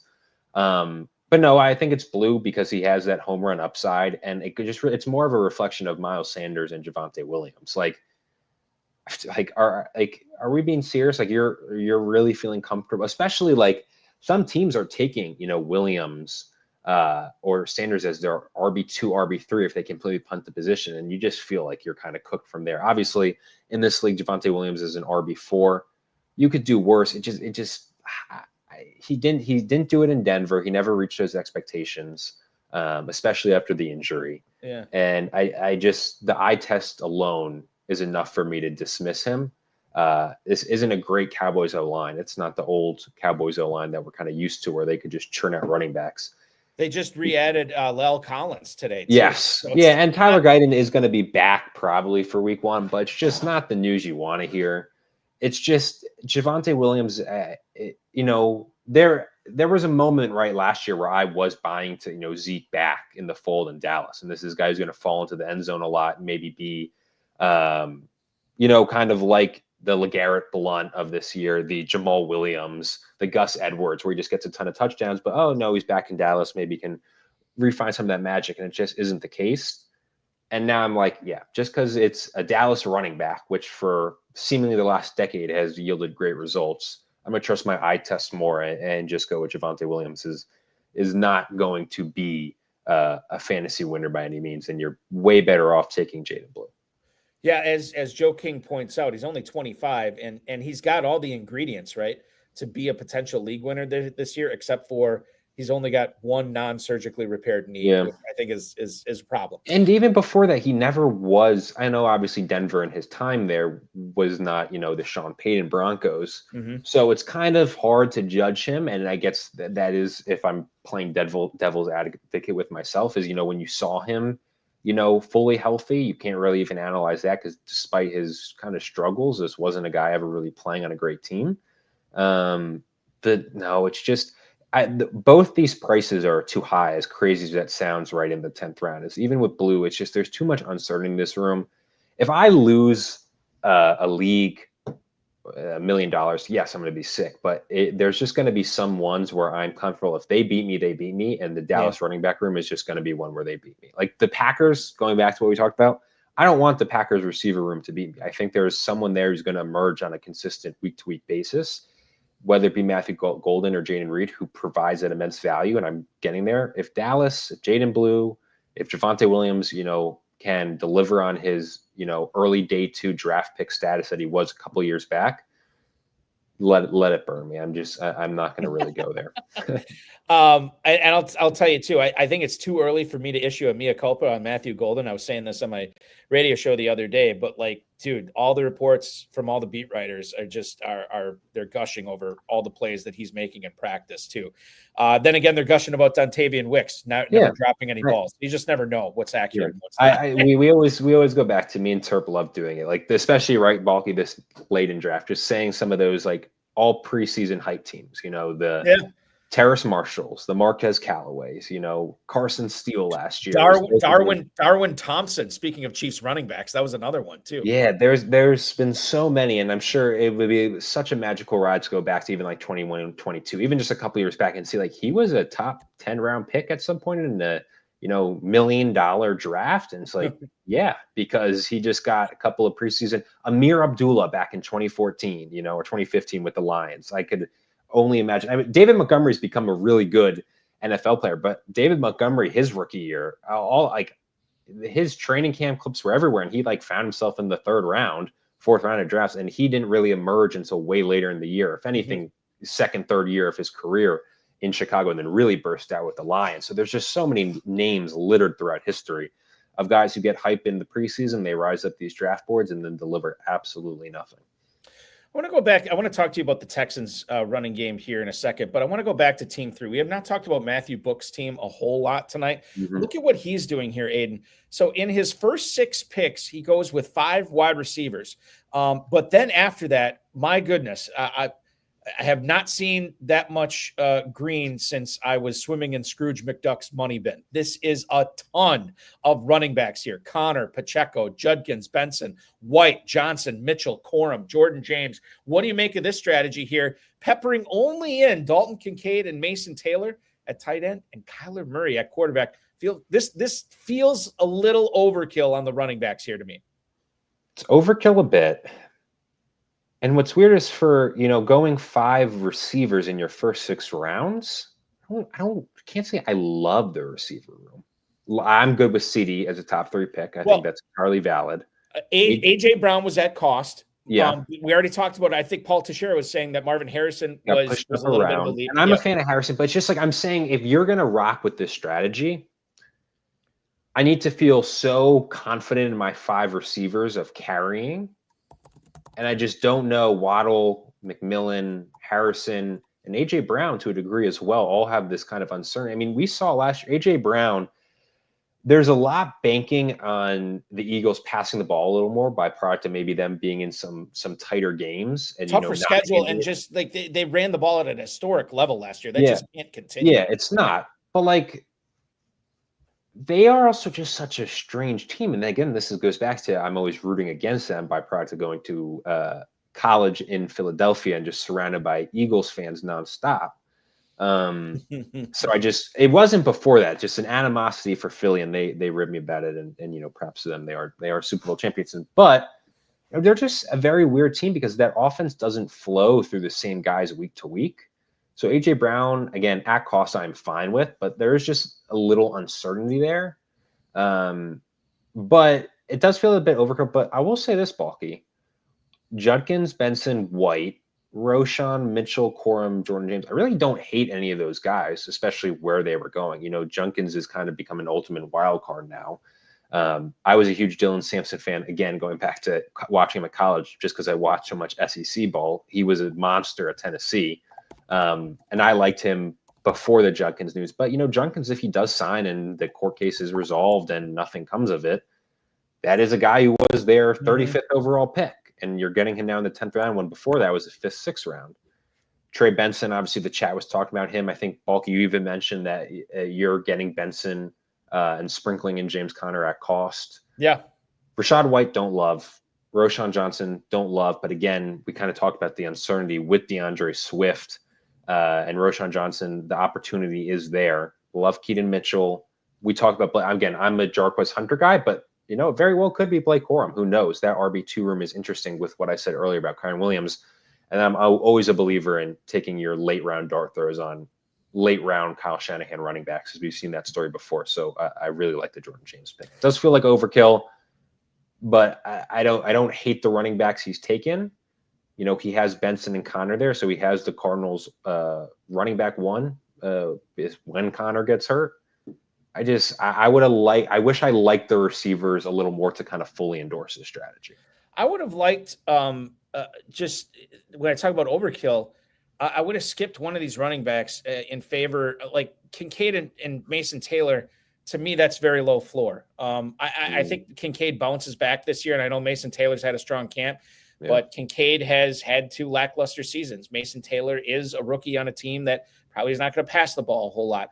I would have liked to see, adding a Brenton Strange on this team, or even Zach Ertz. Ertz, who I think is everybody hates him because he's super old, but that guy's he puts up numbers every year, and I think he's going to do it again this year. Even if you're banking on, you're clearly banking something on the Panthers' offensive strides that they showed at the end of last year to continue. Could have taken Jatavion Sanders in round 16, and then although they do take Terrence Ferguson here, so I'm becoming more of a Tyler Higbee guy, but I recognize the upside. Balky, that's disgusting. That's gross. No. That is horrible. You're talking about a tight end that I think is probably their starter in 2026. Higbee had the injury. He was coming off the injury, I think, and was a little bit not all the way back. Terrence Ferguson was a first-round pick, like it would have been if the Falcons weren't completely idiots. I'm just no. Where would he have gone? I'm just saying, because that does. Just draft capital affects it. But Terrence Ferguson was not a first-round pick. No, I'm not saying that, but I'm just saying, they valued him. They were going to take him in the first round. Yeah. I mean, I don't know. They wanted Brock Bowers last year. You could be right. I just feel like has Higbee gone yet? I think Higbee's cheaper. Than I'm Ferguson just saying right now. I agree. Like Darren Waller, for example, going ahead, Noah Gray going ahead of Tyler Higbee is a little bit silly. I know there's uncertainty with stuff, but 18-10, you're getting a guy who the Rams have been looking for a tight end for the last 2 years, aiming to do it in the first round. Would have taken Terrence Ferguson in the first round if it wasn't for the Falcons giving them the mother load for James Pierce Jr., which is astounding. I think this is one of the best values in this draft and in all Big Gorilla drafts. You're getting this guy for free. Balky, if you're correct, just cut him. But I think he perfectly makes up for that uncertainty there.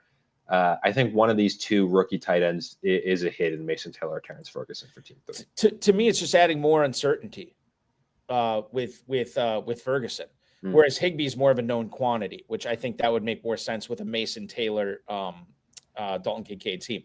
Now, Ferguson, he is going to be a free agent after this season. This is his last year, and I think it's the Terrence. Was Terrence Amari Ferguson. Cooper just drafted when he retired? That's insanity. I didn't know Amari Cooper retired. Amari Cooper retired today, and he just got drafted. Oh, I didn't even know that. Amari Cooper retired. Son of a gun. Talk about that. All of a sudden, James Cook and Hunter Henry are. Come on, guys. I know it's for okay. 11:40, but I didn't know that. No, granted, I had a busy day today, but I did not know Amari Cooper hung it up today. That's wild. Did I? Maybe I got pranked, but I got. No, I believe you. I believe you. Ari, I'm looking it up right now. And Ari Marov. Oh yeah, it's fake. God. Cooper. Yeah, I got. It looks That's like it. It looks like it. Dave is going to come in here and be like, "Oh, instant." It was Adam Shelfer. That's rough. That's rough. All of a sudden, my analysis has gone from an 11 to a 1 because of that. Team 4, I apologize. That's good. Oh man, that's good. That's good. Tough. I fully believe that, and because it makes sense that he would retire after how poor he was last year. Oh man, I love it too. The X as the bio clearly shows, this is not a real Adam Schefter account. And either I just ignored that or that wasn't there when I was scrolling through. That's okay. We've all got before. I want to bring it back. Much better in the 19th round than early on. Right. I do want to bring this back to Higbee just real quick. Not that I'm advocating for everybody to take him, but this guy, his last 3 games last year, so he didn't play until December, if you remember, but his last 3 games, 5 for 46 and a touchdown, 5 for 58, and then 7 for 54 and a touchdown. Now, I understand Devontae Adams is probably going to be a significant improvement over Cooper Kupp, but at the same time, Higbee's still going to factor in. I am still Team Higbee this season for 2025 based on his usage in his brief time last year. After that, yeah, it's anchors away for Terrence Ferguson in 2026. Moving on to something I wanted to talk about like 20 minutes ago, but we keep getting bogged down with other analysis. What do you make of the Houston running back room right now? We talked briefly about Joe Mixon with our buddy Igor Grobenko, who ended up drafting him in the 8th round. We see Nick Chubb go to Brady Stewart tonight at the 12-13 turn. Am I looking at that? No, 13-14 turn, excuse me. Mm-hmm. That's where we see Nick Chubb go. And then Woody Marks, Jaquavius Woody Marks goes to Frank Ambornoni in the 15th round. Aidan, what do you think and what have you seen how FFPC players are handling this situation, which again is very fluid right now because the Texans have been very cagey about Joe Mixon all offseason. Nick Chubb to me is a guy that I don't really see the upside there. I see only downside. And then Woody Marks, I like him in best ball, but he might just be a pass catcher. So I don't know how should people be handling this? I was with you on Chubb. I love not being like a paid industry expert analysis because then I can watch your I think it was on Pros v Joes or was it on Insider Access where Jim Coventry from RotoWire was just hyping up Nick Chubb and I'm like, oh, that's Pros versus Joes. Yeah, I was like, okay, maybe I can get behind Nick Chubb and he's benching the same as he used to be and deadlifting and it's like hell yeah, Nick Chubb is back. I think my answer is still Joe Mixon, especially at this depressed cost. Mm-hmm. Even if he misses some time, he goes here in the 8th round. You're seeing him kind of in this 8th, 9th round. I think Moji even posted there was one time he fell into the 10th. Yes, the efficiency dropped next year. I think the Texans offense does bounce back. Now, some of that is factoring in a healthy Mixon. You also have to remember, I believe Mixon did suffer a high ankle sprain last year, which I think is always contributing. Now, it's super concerning, right, that I can sit here and say, he's clearly still dealing with some foot injury. Mm-hmm. Mixon for now is my answer. The more closer we draw to the season starting, and if we have no clarity, it might pivot. But for now, Joe Mixon around 8-9. you could be looking back at and you're getting a real value from a guy who, it could produce, that round 4 or 5 value that he was originally being drafted as. I've knocked Mixon and Judkins down in a completely arbitrary round to round 10, just because it's double digits. And I'm like, that's where I'm going to start looking at these guys. Yeah. And the more like that Mixon keeps getting scooped up in the 8th and 9th round, the more I'm like, God, I think I'm missing out. I think I really should have gone after him harder. Mixon, by the way, one of the best fantasy running backs last season, like top 5 or top 10, like he was awesome. He paid off on his ADP. The thing is this year, I don't necessarily think the drafting of Woody Marks and the signing of Nick Chubb is great. 1, for his usage, and 2, for what it says about his injury recovery. And then 3, Laramie Tunsil is a commander. Like this offensive line in Houston. And it wasn't good last year anyway. It wasn't good last year, and it got significantly worse. And Mixon, to me, is a guy like, you can only get the ball in space to him so much. Like you do need an offensive line there. So as much as I'd like to say, hey, Mixon is a great buy here, 4 rounds past where he normally was going a month or so ago, I still got to realize that, this could be, with all these factors combined, just still a bad pick in the 8th round or 9th round. Now, for a guy like Igor, who drafted him as his number 4 running back, if Mixon misses, he's not going to feel that pain as much because he's got Gibbs, he's got Irving, he's got Kyron Williams. He hit wide receiver after that. He hit Cam Scadaboo right after that as well. So I think like your team build kind of depends upon whether you should be taking Joe Mixon at his new cost as well. And it's going to be really fascinating to monitor. Let's say there's no news updates and this uncertainty continues and he keeps dropping. In this contest, right, there's going to be guys who, were taking Joe Mixon in round 4 and then you buy, buying the dip, right, round 8. And then the guys who are really buying the dip when it's now round 12, 13. And then if he plays later in the season, and some of these teams could be, in a really strong spot if they're getting even like moderately healthy, usage rate Joe Mixon as like, their 5th, 6th running back because they, come the last weeks of August, first weeks of September. So it's one of the most fascinating situations to monitor. Like the likely one, for example, another big injury feels pretty cut and dry. Like he may miss a couple of weeks, but he'll be back by, you would expect, week 3, 4 if everything's going right. Mixon, like there is some serious question because no one seems to have any idea what's going on there because of the lack of transparency. What injury is more concerning for you right now, Joe Mixon's or Chris Godwin's?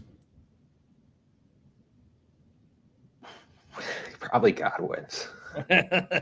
Godwin's leg borderline fell off. There's no shot. It was insanity that he was getting drafted in like the 4th, 5th round at times. The 7th, 8th round that he's been going now is still insane to me. There's a 0% chance he returns. I don't think it was insane in the 4th and 5th early in the draft season. Number 1, because I did that in a couple of drafts. Number 2, I apologize. That's okay. That's okay. But Aidan, the Buccaneers after this injury gave him a ton of cash. I mean, like, who knows the Buccaneers or who knows Chris Godwin better than the Buccaneers? They paid him. Yeah. Apparently the Patriots were also willing to pay this guy. Yeah. So to me, like early on in the season, I'm like, okay, he's going to be recovered. It's going to be fine. And then he's not practicing, and then they don't know. And then they invest a first-round pick in Agbuka. And so just to complete this thought, so the reason I'm agreeing with you, it's Godwin. Like, who's behind Joe Mixon? It's Nick Chubb and Woody Marks. Who's behind Chris Godwin? First-round draft pick Emeka Egbuka.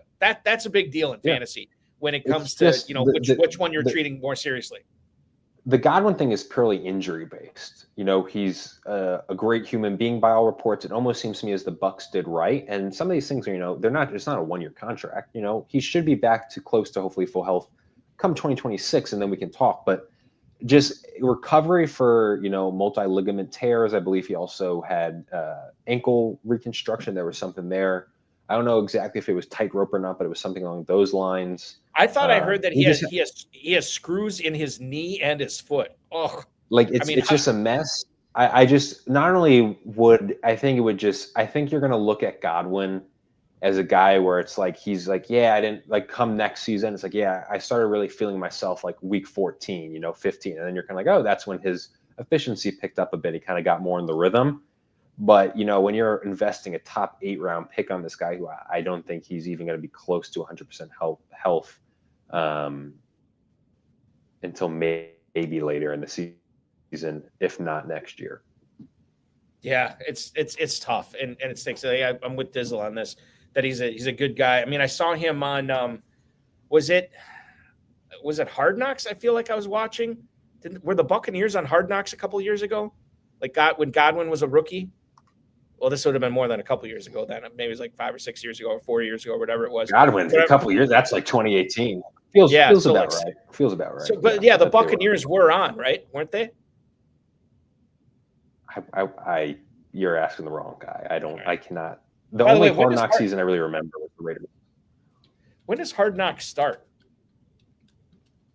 Or has it already? I feel like I'm missing out on it. I believe it starts usually the first weekend in August. So not this weekend, but maybe next weekend. All right. So yes, 2017, according to Google AI, the Buccaneers were featured on Hard Knocks. Jameis Winston was on that team. Gerald McCoy, who's gone on to the NFL analyst industry. Deshaun Jackson was on that team, and then Chris Godwin. That was his rookie year. Who was the coach then? Was that Gruden? Was he the coach of the Buccaneers? I can't remember. But anyway, we're boring everybody. There's no reason to stay tuned. The draft is finished. And for all of you who are on the edge of your seat, Phil Maffa did get drafted by Paul Teixeira tonight at the 1911. You can rest easy.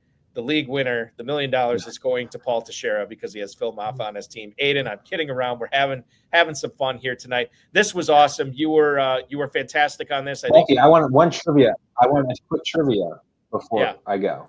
What's Chris Godwin's real first name? I don't know. What's Chris Godwin's real first name? Rod Godwin. Rod? His real first name is Rod? Rod Godwin. Yep. Why he goes by Chris, I'll never know. Oh, well. Aidan, we will catch you on this stream. Is it next Wednesday you're doing one? Or you don't know? When is draft against Terp? Okay. Yep. So next Wednesday. And is that Big Gorilla? We are doing a best ball tournament next Wednesday at 9:30 against Terp's in it. It's 11 drafters against Terp. Okay, perfect. And that will start at 9:30 Eastern. You can check that out then. That's when you can see Aidan Liquorie dropping knowledge here as he hosts that show this coming Wednesday. Until then, connect with him on X at Aidan Liquorie. Aidan, thank you so much, man. Have a great night. Thanks, you too, Balky. That will complete live draft coverage for this evening, ladies and gentlemen. It was a fun week. We had this was live draft week here at the FFPC.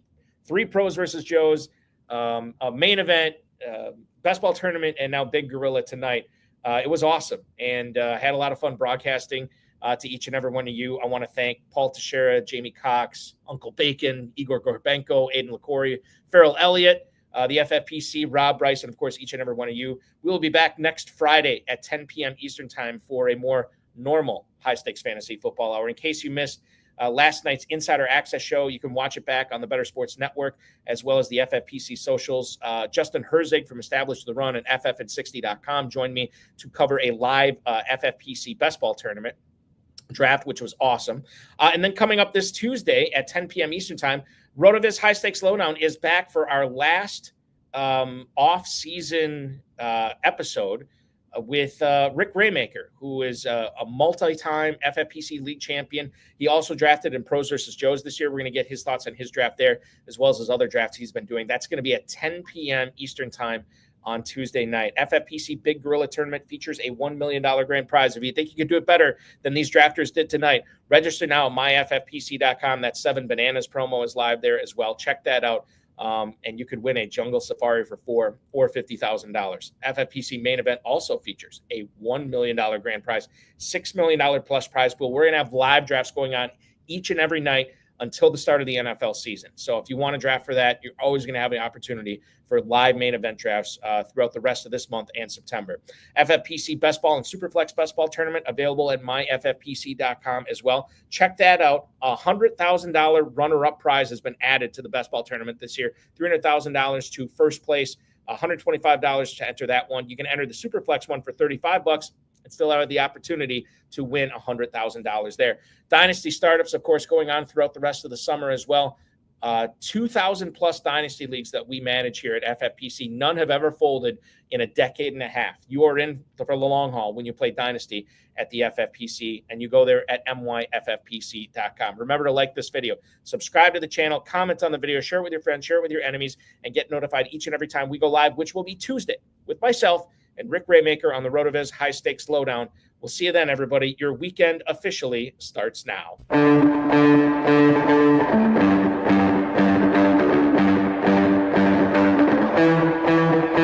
This has been another episode of the High Stakes Fantasy Football Hour presented by myffpc.com.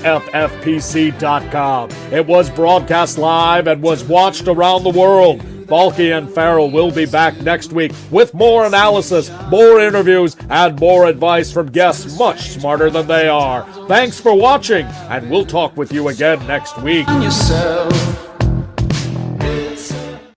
Want to remind everybody, too, if you are looking for action, late night action, if you got wrapped up into this draft in, let's see, we have, looking at this right now, probably not going to fill the midnight draft. No, that's probably not going to fill tonight. However, we do have an 11 o'clock draft tomorrow morning, Eastern time. So if you want to get in some morning drafting, please do so. We encourage that type of behavior, and then drafts all the way through the afternoon, into the evening, and into the overnight as well tomorrow night for the FFPC Big Gorilla, commissioned by, you guessed it, yours truly. See you in the draft room this weekend, everybody. Welcome to August. Welcome to the preseason. Welcome to drafting for $1 million with the FFPC.